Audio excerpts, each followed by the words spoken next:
everyone, this is Helen and welcome to Modern Pepper. Today we will be making Korean barbecue called Kalbi. So Kalbi looks like this. It's basically beef short ribs, and what we're gonna do is fillet it so it looks like this. So if you've been to a Korean barbecue restaurant, you've probably noticed that when you order your kalbi, it comes up all rolled up like this, marinated, and that's what we're gonna make. Now, I'm gonna show you how to cut the short ribs. And if you live nearby a Korean supermarket, if you go to the meat section there's gonna be so many choices. So what you wanna look for is 통갈비. You wanna look for the packaging that says beef, big short ribs. That has the most amount, this cushion of beef that has a lot of marble, and it's really delicious. They also have short beef ribs that are specifically for making stocks and soup, and those have very little meat on it. And we're looking for short ribs that have a lot of meat on it on top. So I know I hear you, some of you are asking, well, what's LA Kalbi? So you could buy that too and use it for this recipe. LA Kalbi is called flanken steak, and they take the short ribs and run it across and cut it like so. So it's basically this, but super thin. So the prices for these vary. So 통갈비, and sometimes it's called 왕갈비, is definitely more pricey than the LA cut style kalbi. And then the other more economic option would be buying bulgogi. That's basically different parts of the beef. Sometimes it's ribeye and other parts of the beef that they slice very thin with no bone on it. I know some of you may not be living in an area where you have access to Korean markets. So you're wondering, what do I tell my butcher? So you want to tell your butcher that you're looking for the English cut beef ribs, but you just want to cut at about 2.5 to 3 inches wide, and that you want the part of the ribs that has the most amount of meat on top, and that's usually rib number 6, 7, or 8, something like that. That's one way to get these short ribs that is so good, and I can't wait to get started on making this with you. Now, before we get started on cutting our ribs, you really want to make sure your knife is super sharp. So if you can, make sure to sharpen your knife right before you start cutting. And let's get started. Now we're gonna cut our ribs so that we could literally roll it up like so. This is very easy to do. And what you wanna do is take your knife and just cut right down in between the ribs. I have chopsticks here that I'm gonna lay here as my sort of safety guards to protect myself from cutting it all the way through. So you wanna start with putting your ribs down flat like this, put the chopsticks on both sides. So you wanna make sure that the part of the bone that's cut is facing this way. And then you take your knife and try to go down along the side of the bone, and then just go as far as you can go until you hit the chopstick, and just gently cut it down. Now, I know some of you may not need to use the chopstick if you go slow, so this chopstick safety net is just an optional tool that you can use. Now, I'm gonna move the chopsticks, and then what I'm gonna do is go sideways, and then make sure this hand is pressing down the meat flat against the cutting board, and just go sideways slowly until you're almost at the end, okay? And then we push it down, and we just repeat the process. Hold this down flat, and then your knife goes flat along the bottom, and you go across. Now, I have a tip when it comes to cutting beef. You want to freeze your meat, because this is slightly frozen right now. And when it's slightly frozen, it's easier for you to sort of manage and cut, because it'll be a little bit stiff. So you'll end up having more control over the meat. And then press it down. And now some people like to score their kalbi. I prefer not to. I just want you to look at the beautiful marbling on this. It's just gonna be so great as is that why mess with it? So this is done, and keep on cutting your kalbi until you're all done. So we just finished cutting all of our kalbi. This is about a little under 3 pounds of our kalbi, and we're gonna put this aside. So before we get started on making our marinade, I just wanted to let everyone know that this goes for all of my video recipes. When you are ready to make this, just go to my website at modernpepper.com, and I will have a list of all the ingredients in detail, along with written instructions, and I will also have links for you to purchase all the Korean ingredients as well as the kitchen gadgets that I'm using today. And if you're watching this on youtube.com, just click on the description box below and the link to my blog for this recipe will be there. And I would also love it if you would subscribe to my channel. Please click on that pink subscribe button that you see at the corner right there. Click on that and please do subscribe to my channel. I hope you enjoyed watching this. Click on that thumbs up icon and please do share this video with your friends and family and also on social media, because it would just mean the world to me that I could share the love of Korean cuisine with more people. So we're gonna get started on building our marinade for our kalbi. Now what's typically found in Korean marinades is Korean pear. So you could use Korean pear. If you don't have Korean pear, you could use bosk pear. But what I like to also use is Korean melon. It is in season right now. If you've never tried this and you live near a Korean market, go there now because it's in season, it is delicious. And when you peel it, the inside has these little seeds and the core. I also enjoy eating that as well. It's very, very sweet and tastes different from your ordinary cantaloupe or honeydew. So it sort of tastes like an apple and a pear kind of got married and had children together. Yeah, it is really good. So if you have not tried it, go to a Korean market and pick up one or two of these and you'll enjoy it. It's really, really delicious. To make our marinade, instead of using a Korean pear, which you can do, I'm going to use a Korean melon. Now, if you don't have Korean pear, you can use Fuji apple. That's also a great alternative. I'm going to cut it in half and I'm going to take the inside out. So there are some kitchen gadgets that I highly recommend for making this recipe. You need a microplane, you need a fine mesh strainer and a bowl, and we're going to put the fine mesh strainer on top, take our microplane and take our melon, and it's about half a melon, and we're doing this to extract just the juices of the melon. If you find this process cumbersome, what you could do is put it in a food processor and puree your melon that way, and then put it through a mesh strainer. So we just finished grating our melon, and when you use these microplanes, it is very important to turn it over because most people forget that there's a lot of stuff that's caught on the back of the microplane. So always turn it over and scrape off the excess that's just hanging on the back of the microplane.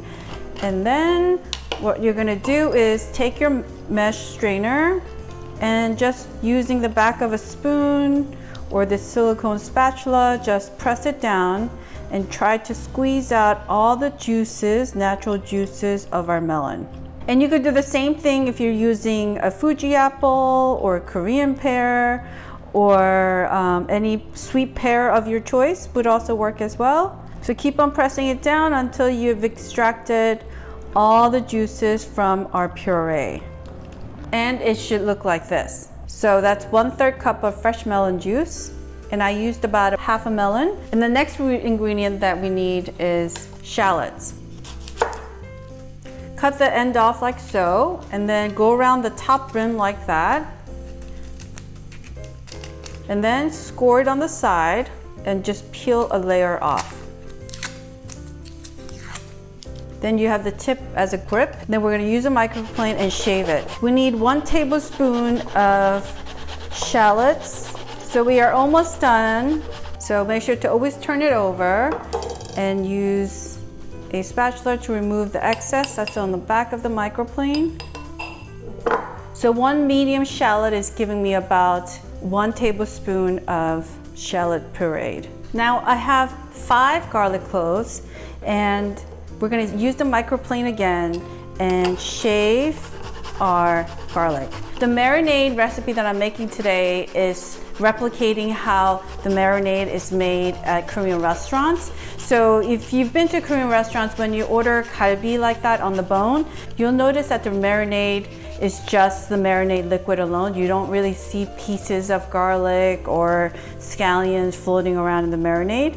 So that's what we're trying to replicate today. So I got this recipe from a head chef that used to work at my parents' Korean restaurant. He showed me how to properly puree and shave all the vegetables so that in the marinade you don't see little pieces of garlic and such, but that is really for aesthetics. So if you don't want to shave your garlic, if you would rather finely mince it, that works as well too. And again, using the back of the spatula, we're just gonna scrape off the excess from the back of the microplane.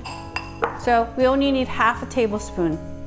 So that was the hardest part of making the marinade, and it is well worth it if you puree everything. I know some marinades out there, they put all the onions and pears and garlic and put it through a blender, and then they dump everything in there. And you could do that too, but this is just sort of my way of making it so that we're extracting really just the finest liquid from the melon and pureeing our shallots and garlic so that it really blends in well with the rest of the ingredients that we're going to add in here together. So let's get started. This is half a cup of soy sauce, 1/3 cup of water, 1/4 cup of sake. I highly recommend that you use sake, but if you don't have it and you don't want to run out and get stuff, just use a really good Chablis or Chardonnay, something that you would drink. And then 2 tablespoons of honey. As you may know, if you've been watching my other videos, I prefer to cook with honey instead of sugar. For me, I like to use honey because I just, it tastes good and it's good for you. 1 teaspoon of miso paste. Now you could use Korean soybean paste called doenjang or miso paste. And you're probably wondering, oh, that's kind of odd. The miso paste or the soybean paste will not make the marinade tastes like miso. You won't even be able to taste it. Miso paste or soybean paste has this quality of taking away the smell of gaminess and such. So I prefer to use a little bit of miso in most of my marinades. And then about good 15 to 20 turns on the pepper mill for some freshly ground black pepper. This should be about less than a 1/4 teaspoon of black pepper, and then we're going to add 1 tablespoon of olive oil, and then we're just going to mix it really well. Make sure the honey's dissolved nicely, make sure the garlic and the shaved shallots are mixed in nicely. So one of the most important things about marinades for kalbi is that you don't want it to be overly salty or overly sweet. Because kalbi is such a higher quality of meat, that you don't want to overpower the natural taste of the beef by putting too much marinade. So if you go to a Korean barbecue restaurant, some of them will have Korean barbecue called jumulok.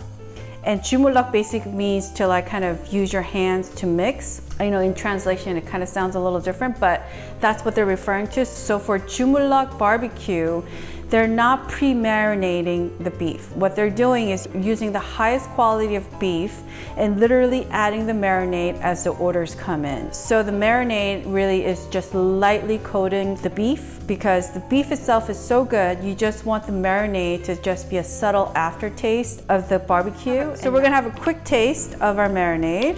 You should always taste what you make, I think that's one of the most important things about cooking. Just take a little bit and have a taste. It's great. You could taste the soy sauce, but it's not so soy saucy tasting. It is salty enough to nicely coat the beef. So the sweetness for Korean barbecue is not supposed to be sweet like beef or chicken teriyaki. I just want to make it clear, I love teriyaki sauce, but when it comes to Korean barbecue, it is really not ideal to make it overly sweet. The sweetness should be subtle. So I'm putting on my disposable kitchen gloves. I literally cannot cook without these because I really hate putting my hands in acidic marinades and such, so I highly recommend using disposable kitchen gloves. And I will have links for you to purchase this. So check out my description box below if you're watching this on youtube.com, or I will have all the links for all the ingredients and all the gadgets that you need on my blog for this recipe at modernpepper.com. So do check out modernpepper.com. We're gonna take our kalbi that we cut into this beautiful long sliver of beef, and we're just gonna dunk it in here. And then we're just gonna roll it back up like that, like this, and then we're gonna put it down. And then unroll it again, and then coat it, dunk it in here once, and then roll everything up around the bone.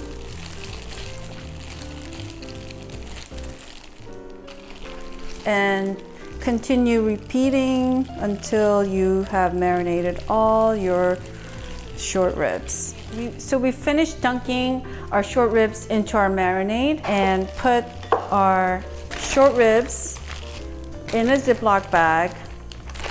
And what I would do is I would keep the Ziploc bag in the refrigerator for 1 to 2 hours and then cook it. Now, if you want a stronger taste of the marinade on your kalbi, then leave it overnight in your refrigerator. I wouldn't go past 12 hours. Why? Because short ribs, this is such a good quality of meat that you don't want the taste of the meat to be overpowered by the marinade. So think of it as you have a really nice piece of steak. You want the taste of the steak, and you just want that taste to be enhanced by some really good salt and pepper. And that's sort of the same idea for kalbi. And if you're using LA kalbi that's cut in thin flanken style, I recommend pre-washing that in running cold water and let it soak in the cold water for about good 10 to 15 minutes, and then kind of let that excess water drain out naturally over a strainer, and then put it in this marinade. For our short ribs that we're using today, you do not need to pre-soak in cold water. Why? Because this cut of the ribs is such good quality of meat, and you'll know when you go to buy it that it's actually very expensive compared to the LA Galbi cut version. So it's like taking a nice piece of steak. You do not want to dunk it in cold water. So that's the same idea for these short ribs that are really, really meaty. I know there's some of you that are so tempted to pour the rest of this marinade into this bag, but please don't do it, because these ribs are such good quality meat that you don't really need to over soak it with too much marinade. What we added in here is more than enough. If you don't want to throw this away, what I would do is take another Ziploc bag, put your chicken thigh meat in there, or your other parts of chicken, and then pour the rest of this in there and let that soak overnight. And that would be a great way to marinate your chicken and grill it in your oven or on your outdoor grill. So do not add this to in here. Do not. So my preferred method of cooking our Korean kalbi is over really, really hot charcoal. The second would be cooking it in the oven at broil setting with your shelf at the high setting. And the third option would be to cook it on your stove top, but I would only do so if I'm using a really, really hot cast iron griddle, and make sure it is piping hot, at least 5 minutes on super high heat, that when you put your meat on it, you should see smoke, you should hear the sizzling sound, and then make sure your exhaust fan is on and the doors are open so it doesn't set the alarm. Just think of cooking the Korean kalbi like you would cook a nice piece of steak. We want these ribs to go on super high heat, and again, because the meat is cut so thin, you do not need to cook it all the way through. You just want to put it on really high heat so you get a little bit of that brown seared mark or caramelization, and then you take it off the grill and then you just enjoy it as is. It just comes with a simple switch, and you just press it and it's already giving off heat from here, the tip, and I find a spot and I put it over it, and you can see the smoke already starting, and it's only been like 15 seconds, and I hold it over for another 10 seconds. Look at that. Already my charcoal started, and this saves me a ton of time. I just pick like 3 to 4 spots on the charcoal to ignite, and you'll see the smoke coming out. So I will have a link for you to purchase this online on my description box below if you're watching this video on YouTube, and I will also have the link available on my blog at modernpepper.com where you can purchase this. I highly recommend this gadget because it would literally save you so much time in igniting your charcoal. And look, now our charcoal is nice and ready. I just closed the lid, and with both vents on top and below wide open, the charcoal is igniting super fast, which is great. So my neighbors are doing some serious construction, so my apologies for the banging noise that you'll hear. So look, it's been about a good 20-25 minutes since we had our charcoal started, and it is piping hot and it is ready for our Korean Kalbi.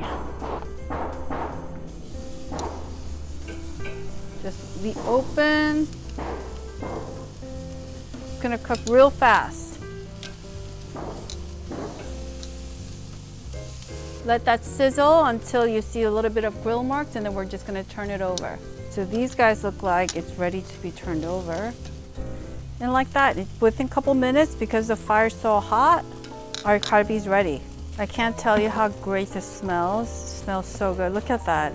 Look how perfectly cooked it is.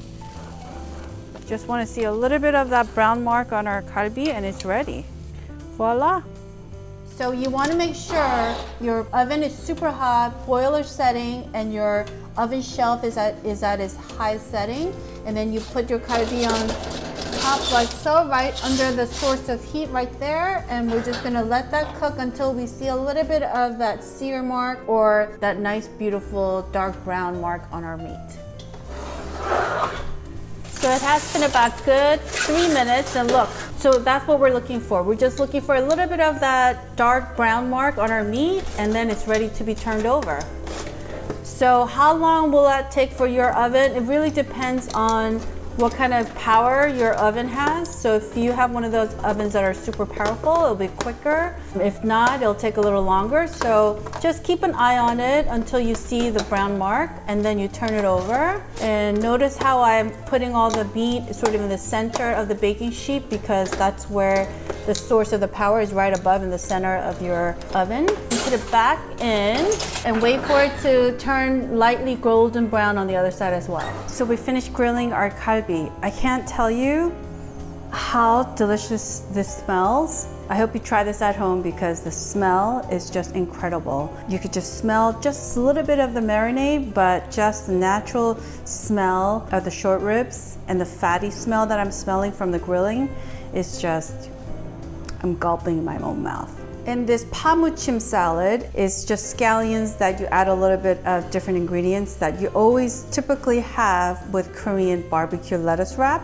So this recipe is simple to make. Make sure to subscribe to my channel by clicking on that pink button at that corner right here, because this will be next week's recipe on how to make Korean scallion salad. And I always add a little twist to it so you could enjoy it with non-Korean meals such as sandwiches or just as a salad alone. Super low in calories, so make sure to subscribe so that we can make this pamuchim salad together. You could have it as is, sort of this non-traditional way, or you could have it the traditional way with some ssam. Ssam means lettuce wrap, and this is samjang. And so I have a separate video on how to make samjang, so make sure to check that out. And then we're gonna make our ssam, Korean lettuce wrap. So when you make Korean lettuce wrap, you wanna make it so that it fits in your mouth once. So you don't wanna make it too big that you have to take multiple bites. So a little bit of rice, and if you're trying to cut out carbs, then don't add the rice. For me, I'm gonna add some rice, a piece of our kalbi that we made, a little bit of samjang,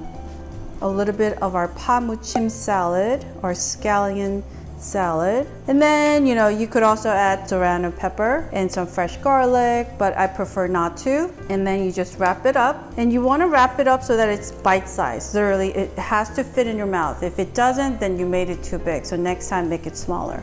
So I'm gonna have a bite.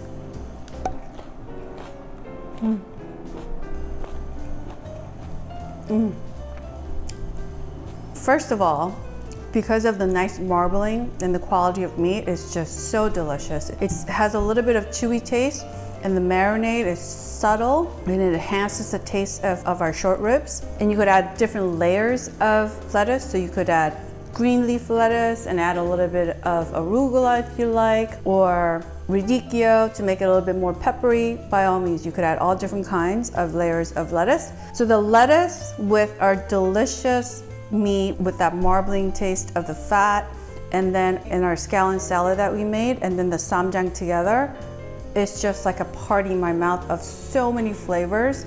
And it's refreshing, but it's also very satisfying. And that's why kalbi is so good. When you have kalbi with all these other vegetables, it's really filling, and it's, I think, in my opinion, healthy, because you wind up eating less because you're eating so many vegetables with your beef. Now, one of the highlights of having Korean kalbi is the bone part. It's very chewy, but then for people that actually love beef, they love chewing on the membrane and the fatty part of the ribs. Personally, for me, I don't like to do it because it's too much work for me. But I save the bones and as is like this, and I use it to make stock for different kinds of Korean soup. So do not throw these away. Save them to make stocks, or just when it comes off the grill, just try it. It's really good. My kids fight over the bones, so it's like a competition of who could eat their gogi, and then once you have the bones left over, then it's just free for all. Like whoever could grab it could have it. So make sure to also enjoy this part. And again, let me know. Leave me a comment and let me know what you thought about the chewy part of the short ribs. And then of course, you have to be 21 and older to consume alcohol in their states. So of course, in between bites of your lettuce wrap, you want to have a sip of your soju. So cold and so refreshing taste of soju with kalbi. I mean, it goes hand in hand when you have kalbi to have soju and beer too. So anyway, I hope you try this, and I would love to hear from you. So please comment below. And if you have requests for other recipes that I could make for you in the future, please let me know. And again, please click on that pink subscribe button that you see at the corner right there. Click on that, and please do subscribe to my channel, because I would love to cook with you again every Thursday, because Thursday is the day that I upload new videos. And it would mean the world to me if you would share this video with your family and friends, because I would love to just share with the world how yummy and how delicious Korean food is, but more importantly, that Korean food is something that you can make at home. And you do not have to be Korean to make delicious Korean food. But please make sure to check out my website at modernpepper.com, where I will have a list of all the ingredients along with written recipe instructions and an online links for you to purchase the Korean ingredients as well as the kitchen gadgets that we use today. That is modernpepper.com. Thank you so much for watching, and I hope to see you soon. And if you enjoyed watching this video, please make sure to click on that thumbs up icon. Please subscribe to my channel. Until next time, happy eating. Bye now.